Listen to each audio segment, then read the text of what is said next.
You know, it depends on what you say, the context in which something like the death happens. You know, Ruto is said so many things about Raila. Yes. Supposing after he had said one of those things, Raila died, do you think he would go to Bondo? Definitely not. So Raila said things about Gachagua. Supposing Gachagua died, do you think Raila would go if it is immediately?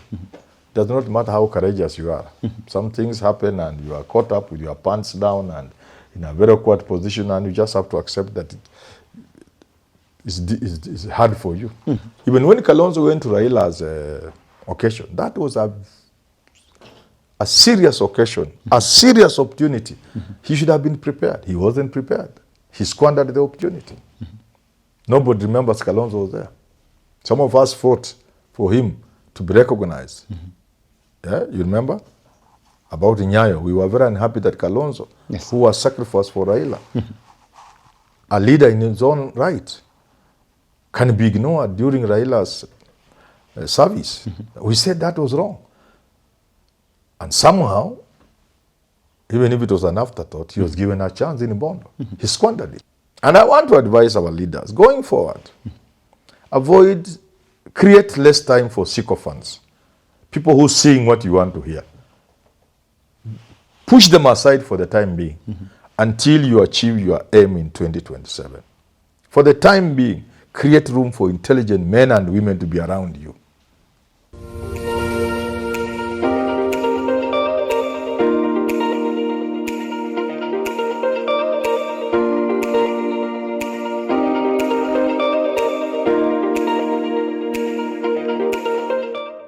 Very good day to you, ladies and gentlemen. Welcome to another episode of the Candid Talk. My name is Evan Sokinyi. It's my pleasure to have you on board on this exclusive episode of this particular show.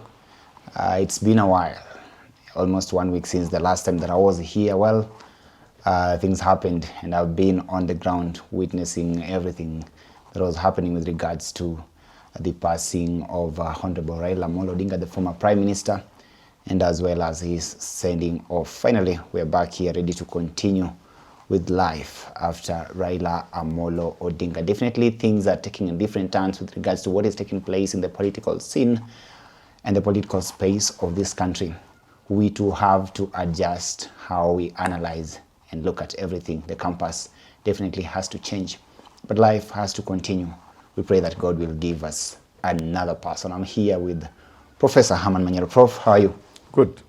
Yes. I was on the ground. I know. All the way from the airport to Parliament.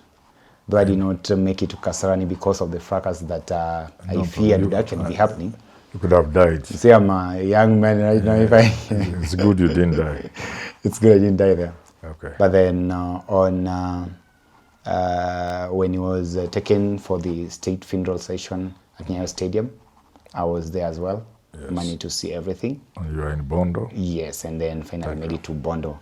Yes. And we made sure that we saw the whole process of how Baba was interred. And then we are back, ready to continue with the work here to make sure that our viewers understand what is happening in the country here. I've been watching your analysis of late of the entire situation since the beginning of this particular event. But then one thing that has touched me was the kind of move that was made by Rigathi Gachagua. It has got the country talking. Let us begin first of all from the kind of responses that he made back then. And I remember while we were at the funeral of Raila Odinga, of course at Jaramogi Odinga University, there are several statements that were made there by leaders of the Orange Party, including Millie Odhiambo, who said for those who killed Baba while he was still alive, they forgive them, but they'll not forget. Could this actually be the implication, or rather the reasons as to why Rigathi Gachagua, apart from giving out his condolences through the social media platforms, he did not attend any of the sessions of Raila Amolo Odinga's final moments? I've not talked to Gachagua, so I cannot pretend to know why he has not. Having said that, we can only speculate that the utterances in response to that communication from ODM put him in a very awkward position. It will be very difficult for him to be received by the mourners. To the extent that if he had not responded to Dennis Onyango's communication about the rumors on Raila'S health, I don't think there was anything here to stop him from being part and parcel of the mourning and celebration. Yeah. So, meaning this was actually a blunder that he made. It was a blunder. By making those assertions, because then it was a blunder, just like all of them make blunders. But for him now, unfortunately, the timing, he's a victim of the timing, of the time. You know, you say this, and almost immediately after something happens, and you have no time to repair, and so you are caught up there in a very awkward position. Yeah. The people who are actually looking into the case, and they are saying that even if that was the case, we cannot deny the fact that the former PM had passed away.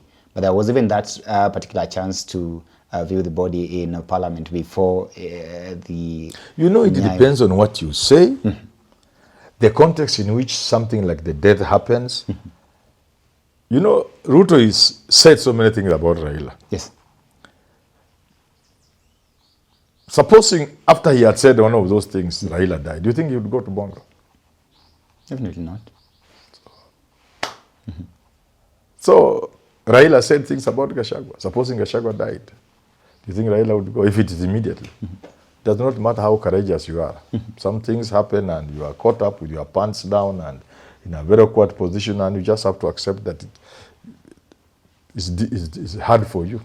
How heavy or how important or how significant are these statements which are normally made by our leaders, especially towards their opponents? That's why, and then I've said this so many times, I want to stop saying, if you want to be president in 2027, and I want to say, I hope this is the last time I'm saying it.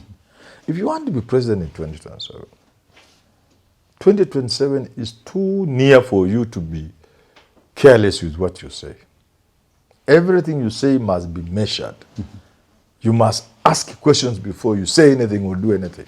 If you are a serious contender for the presidency, or if you are within that equation of the matrix of presidency, like in Gachagua, you be very careful. Every move you make, every word you utter can destroy you or the coalition in which you are.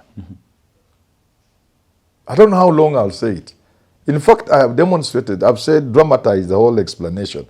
I say, for example, if you are Rigathi Gachagua, Kalonzo Musyoka, Eugene Wamalwa Natembea, and these other people, Kalonzo Musyoka, if you are one of those people who is very close to being president, and 27 is so close, if you have breakfast in your house, Monday to Friday,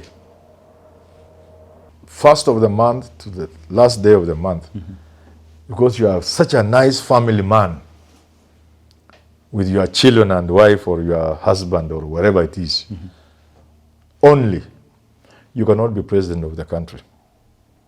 Give up. Don't try. And if you are a very senior member of the coalition, like the so-called loyal opposition, you are contributing to its death. They will not beat Ruto. And if you are Ruto, you will not go back to State House. What am I trying to say? The role of advisors, not cheerleaders, not sycophants.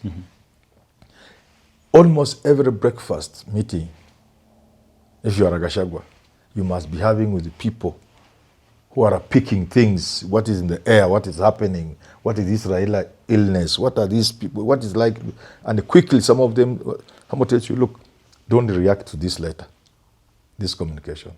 And if you must say this only.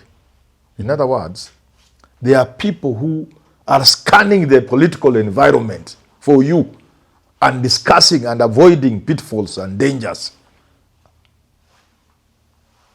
Almost every breakfast that Gachagua has must be with his advisors. They should never be far away from him. Kalonzo, the maximum number of dinner he should have in his house in a week, 2. If you want to be president. So it therefore means that I'm trying to say the people who surround you are very important. They must be very important. They are the ones who scan the environment for you. They scan, they know what's happening, and they tell you, look here, hii imetokea. Ukitoka tu kwa nyumba leo, the first public appearance utaonekana, this is the question they will ask you. This is the question the media will ask you. Because this is what is in the country today. This is the question that everybody is wrestling with. Something has happened. These are the likely concerns from the media. These are the likely questions. And this is how you are supposed to respond. Avoid saying this, because if you say this, then tomorrow you go, that kind of thing. But these people think they are so important. The problem with our politicians, they think they are so important. They think they know everything. When you sit with them, you just laugh. Anytime I sit with these people, I just live laughing. I just laugh. Because they think they know everything. You cannot know everything. You need to be prepared when you are going to speak. When you are going for a rally, you need to be prepared in terms of not just the issues of what to say, what to avoid, why, of the sensitivities of the area, of the time, of the people present. Why is it important not to mention this because so and so could be there? Why is it important not to mention this to this category of people? Huwezi kuongea kwa Wajaluo ukawaambia hivi. You prepare. Even when Kalonzo went to Raila'S occasion, that was a serious occasion, a serious opportunity. He should have been prepared. He wasn't prepared. He squandered the opportunity. Nobody remembers Kalonzo was there. Some of us fought for him to be recognized. Yeah, you remember? About Nyayo, we were very unhappy that Kalonzo, who was sacrificed for Raila, a leader in his own right, can be ignored during Raila'S service. We said that was wrong. And somehow, even if it was an afterthought, he was given a chance in Bondo. He squandered it. Do you think it was the manner in which the government was actually handling this that maybe would have sent some chills down the spine of Rigathi Gachagua, and that is why he missed, hoping that, knowing the fact that he would have been given the same treatment that Kalonzo was given? No. You don't. How many people were there? Matiang'i was there. He was not even mentioned. It's only Kalonzo who mentioned it. Atroli was there. He was very close to Raila. He wasn't even mentioned. It's not a question of being mentioned or being allowed to speak. It is a tense atmosphere. An environment where the ground is full of mines, where you can't step, you step on a mine. For Gachagua, it is everything. Nyayo was a minefield. Bondo was a minefield. He couldn't step there. And I want to advise our leaders, going forward, create less time for sycophants. People who sing what you want to hear. Push them aside for the time being until you achieve your aim in 2027. For the time being, create room for intelligent men and women to be around you. To increase your chances of success in whatever you want to do. You want to be governor, you want to be an MCA, you want to be an MP, because election is a science now. And this election will be won or lost on narratives. I've seen how powerful Gachagua has been, but something small can knock him down, you can see. Na hii ni mwanzo tu, bado hajapigwa. The moment you are made to react, because you are the one setting the agenda, okay? The moment the other side makes you become reactionary, you are gone. Narratives. So the ODM leaders from that particular area are saying that they'll not actually forget. Yes, they forgive, but then they'll not forget. Also, forget what? Yes, forget. Forget or forgive what? They're just jokers. They're saying here that they'll forgive. Yes. You see, come back for Gachagua must address those people. Yeah. So that's why I'm saying each of these people have to get intelligent men and women to help them. So for Gachagua to wriggle out and to counter that, he needs intelligent men and women to work with him on that. So far, based on how Rigathi Gachagua handled this entire situation, he is now somehow perceived to be more or less on the other side. I don't want to refer to him as an enemy of the people of that particular region, but then that is the kind of perception that is being built. But then Mama Ida talked of in order to honor the late former premier, then we should actually, as Kenyans, inherit his friends, not his enemies. That is what he was talking about there. Looking at it and then weighing it on with the kind of ambitions that Rigathi Gachagua actually has. Do you think that he can actually remedy the kind of situation that he has put himself in terms of how he's then relating with the people from that particular Why not? part of the world? Why not? Why not? Opportunities will present themselves. So how does he The split within ODM, the doublespeak, the lies, the pretensions, the hypocrisy within the ODM, circles. These are the things you will exploit. But by crafting narratives, counter narratives, messaging, it's all about messaging. Yeah. It's all about looking at situations and seeing how to deal with those situations, make the best out of situations. This calls for thinking. It's not just talking the way Gachagua have been talking. That talking will not take them anywhere. It will not. They will just soon discover they are just wannabes. They are going to be very disappointed. This election is going to disappoint very many people because they are dealing with a real engineer of politics, Ruto. He's going to disappoint a lot of them. A lot of them will be disappointed. Yeah. Na bado hii ni mkionjo tu. Finally, you say I've been wondering how sometimes Kenyans go to the other side of being very tribal when it comes to how they play the political game here, and that is also a testament on what actually happened between the relationship between Raila and the mountain and the number of votes that he's been receiving from that particular side of the country. If you look at it in the recent past, if you look at all those patterns, in fact, the last time he got over 1 million votes and he was very grateful. But then I also realized that when you look at it keenly, Raila is very close to the people of the mountain. And in fact, even in his own home, I understand that even the daughter-in-law is from the mountain. All this kind of behavior and how he's been relating with these people from that particular side of the country. Look at even his own personal lawyer. Of course, Mwangi was there with him, the likes of SK Macharia, how these people actually interacted with him and how they loved him up to that particular moment in time. What do you really think that, what is it that happened? That in as much as he was very close to quite a number of them, the kind of relationship that was being seen at the time of the ballot was a totally different thing altogether, if you compare that with the rest of the country. First of all, many reasonable men and women from Mount Kenya saw the danger in a situation where this country will be led by Kikuyu Kalenjin. Finally, it would catch with us. And that included people like Charles Njonjo, Joe Wanjui, luminaries, billionaires from the community, people who have a real interest in the stability of the country. SK Macharia. Uhuru joined them and talked about it during the burial of, I think, Mudavadi's mother. In other words, there's that category of people you are talking about are people who are able to see far.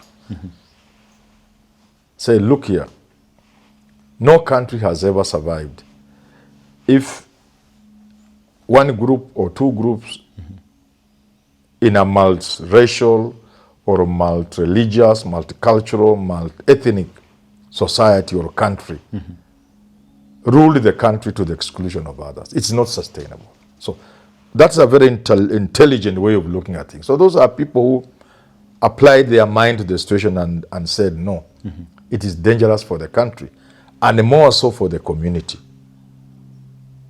You get it? But that's very qualitative thinking. It's not backed with the numbers. The majority can't see that way. They are led by emotions. So those few may not be in a position to influence the voters, but they are there. And you can see they have They have a point, a major point.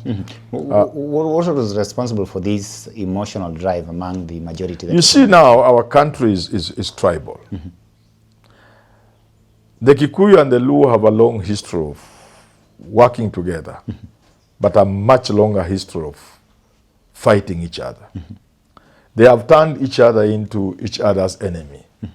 It goes back to the days of the assassinations of Agwin Skodek and the rest of those people, and Tomboy, and so on and so forth.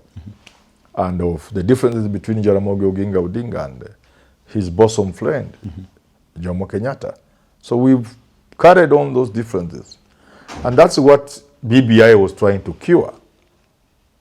So when I looked at intelligent men and women in this country, people who should know better, including the judicial men and women in the judiciary, I looked at them and said, okay, do these people understand what tribalism can do to a country?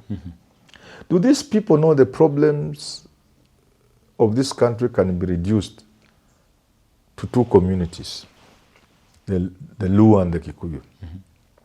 One community feeling betrayed and persecuted. What Jaramogi did, what the Luo did for the Kikuyu, what Jaramogi did for Jomo Kenyatta. When he was even fighting for Jomo Kenyatta to be released and all that, so that really at the end of the day, independence can only be with Jaramogi. Even Kenyatta's own Kikuyu people in parliament were fighting Jaramogi.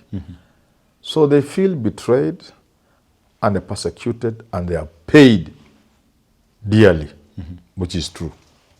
The other community, the Kikuyu, feel it is them who brought independence.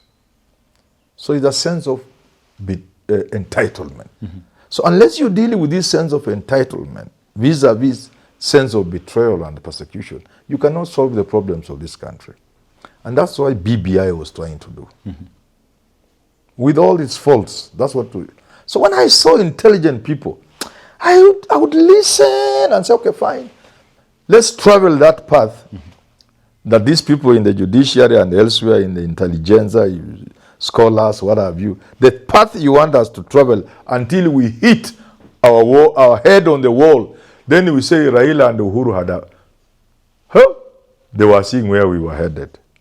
So to answer your question, those artificial differences between the Kikuyu and the Luo, they're artificial because I've grown up. And actually, we have to lay a lot of emphasis on the artificial part. It's very artificial. It's artificial. Because me, I've grown up katika kambi. Unajua kambi? Yes. Mahali watu wa kawaida maskini wanakaa. Baba yangu alikuwa anafanya kazi kwa forest. Somebody was asking when I said something about Turbo, how I went to Turbo school. My father was working in Turbo forest station. So I grew up in those areas, those timber houses. Watu walikuwa wanapanda hizi miti now which people have now messed with. And I'm telling you, sisi baba yangu alikuwa amewacha kuzaa, mama alikuwa amewacha kuzaa. Lakini my sister was working there. My sister was living there because my brother-in-law was there. Wako na Mudhoni. Wako na names, Kikuyu names. Kikuyu families have Wanyonyi, have Luya names, have Otieno. You wonder how? Yes, these common people in Kibra, they have nothing against each other. Wanaombana chapati la way Uhuru was saying. Nimesikia harufu kwako Mama Otieno. Nirushie mbili. But because the big people want power, they militarize the tribe. They set tribe against tribe so that they can get votes. Unfortunately, it works. But there's nothing between a Kikuyu and a Luo. Unless there's something to be shared, unless there's a job, unless there's a tender. That's when people now remember we are Luos, we are Kikuyus. But basically, there's nothing. Only even, in fact, among the common people, there's nothing like tribalism. So how do we then cure this? They are mobilized along tribes. Yes. We were about to cure it. You know, you don't just sit in a classroom and lecture people or go on platforms and tell people leave. Stop tribalism. That doesn't work. Things happen if you look at history, look at the Bible, the Quran, and what have you, an event helps people to mainstream an idea. You get it? I get you. Not lecturing people and explaining to them, leave tribalism. When Kibaki took over power in 2002, that was God sent. That was the day Kenya was going to bury tribalism. If we embraced the MOU and worked with Raila, there would be no tribalism in this country today. But look, we squandered it. So when I hear people celebrating Kibaki, I just laugh. I just say, ole wenyu, muendelee na huo ukabila mpaka siku ile mtazama kwenye shimo na muangamie nyinyi wote sababu ya ukabila. Na ukabila huu umemaliza nchi nyingi. Watu wamefiekana, wameuana vizazi na vizazi. Wakati mtafika huko ndio mtakumbuka mlikuwa wajinga. Huu ukabila, na Nyerere aliwaambia, ni mtu mpumbavu mjinga ndio anafikiri ukabila kuna mahali utampeleka. So Kibaki is the worst president this country has ever had, because he had the best opportunity to end tribalism. But he was surrounded by tribalists. And I'm telling you, if Kibaki had walked with Raila Odinga hand in hand and he disregarded what the mafia and the tribalists were telling him, this country would not. So an event or a happening is always what is needed to entrench a good idea, to come up with some new thing, even these taboos and what have you. Yeah? They don't, you don't just preach to people, don't eat this. Okay. Something happens, alafu wazee wanakaa. Wanasema wanaona huyu mnyama mkikula, wanaingiza dini ndani. Sijui kama unaelewa. Kwa hivyo ni kwamba, najua wewe ni Mjaluo hujui Kiswahili. Huu kabila ambao utatuangamiza nchi hii, ambao ndio unatupa viongozi wabaya, unahitaji kukemewa, tunahitaji kuumaliza, na lazima tuseme ukweli kwamba Kibaki alipata nafasi mwafaka ya kumaliza na kuangamiza ukabila nchi hii. Lakini akawasikiza wakabila na hiyo nafasi ikapotea. Ni lazima tutafute nafasi nyingine kama Wakenya, na hii nafasi inaanza kuonekana. Mateso wanayopata Wakenya, afya duni, masomo duni, wanaumia kiuchumi, hawana chakula, hawana matibabu, hawana elimu kwa watoto wao, wanaangamia, hakuna kazi za ajira, vijana kwa mamilioni hawana kazi. Hii itawafundisha Wakenya kwamba tunahitaji kupata viongozi, na huwezi kupata kiongozi kama unaelekezwa na ukoo na kabila. Tunaelewana? Definitely. Najua hujasikia. Nimekuelewa vizuri. Nimekusikiza vizuri sana. Nimekusikiza na nikakupata vizuri sana. Ulipita Kiswahili? Very well. Okay. Mimi Mswahili, mambo gani haya tena?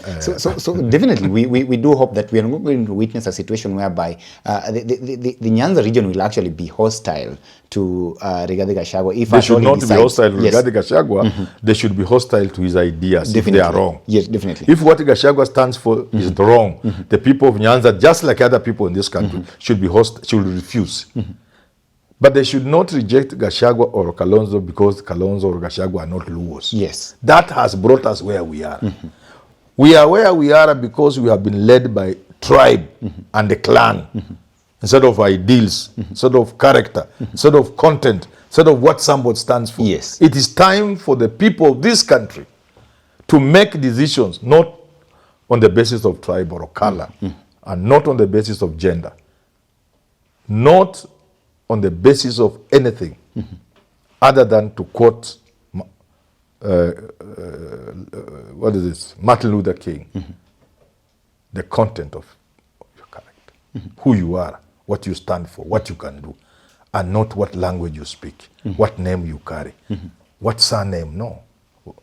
Not your last name, not even your color, not your gender, not your creed, not what religion you subscribe to, no, but what is it you can do for the people of this country? If we go in that direction, even selecting a president for 2027 would not be difficult. Definitely. The challenges that we experience as a country No, no tribe at all. Tuachane na mambo ya ukabila nchi. Itatumaliza na itusaidii. Kwa sababu gani? Kenyatta alikuwa president wa nchi hii. Ni kabila gani? Mkikuyu? Miaka 15. Kibaki alikuwa Mkikuyu? Yes. Miaka ngapi? 10. Hiyo imefika ngapi? 25. Uhuru alikuwa kabila gani? Miaka 10. Miaka ngapi? Uhuru alikuwa Mkikuyu lakini miaka 10 yote 45. 45. Yes. Out of 60 years. No, I'm wrong. Kenyatta 15, Uhuru 10, that's 25. So 35. 35 years ago. Out of 60 or so years of independence. But you know what? There are more toes with jiggers in Kenya to be found in Mount Kenya than any other part of the country. Children who go to school with jiggers, a good number of them are Kikuyus.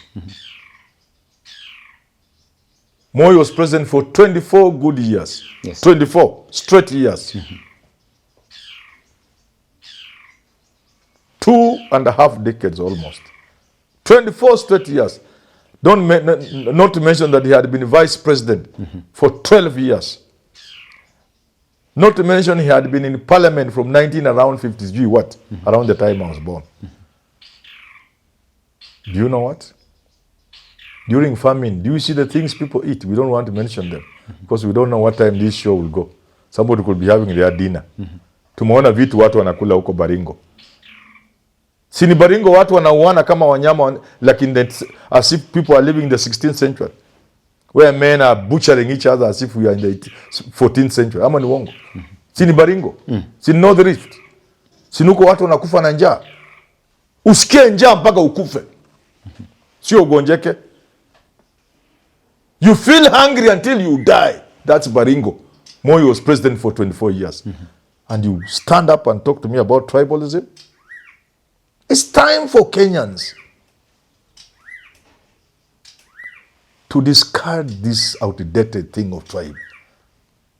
Tribe will not help you. As Kenyans are suffering today, Kalenjins are also suffering. It is that right? Tough everywhere. Very right. That's very right. Hawa Kalenjin wamejaa Australia. Kama tungekuwa na university mzuri hapa, misi wangekuwa tu hapo wanasoma. Wangekuwa hapa wanasoma na sisi pia. Ama namna gani? That is it. So we are all Kenyans and we are all suffering. So therefore we So the Luo people have a right to make a choice of who to support. Definitely. William Ruto, Rigathi Gachagua, Matiang'i, Maraga, Kalonzo, they have a right. But not on the basis of the fact that they are Luos and that Maraga is Akisi. Not on that basis, no. Ladies and gentlemen, there has been a good conversation here with Professor Herman Manyora. If at all we are to honor the true legacy of the former Prime Minister Raila Odinga, then the biggest disease in our country, that is tribalism, has to die. Let's vote in leaders based on what they stand for. That is their ideologies and not based on where they come from. The challenges that we face as a country, we say once again, no, not tribe. Allow me, stop for now. You can weigh in and tell us what you think. Till we have this conversation again, have yourself a lovely day. My name is Evans. Kenyan, thank you for watching.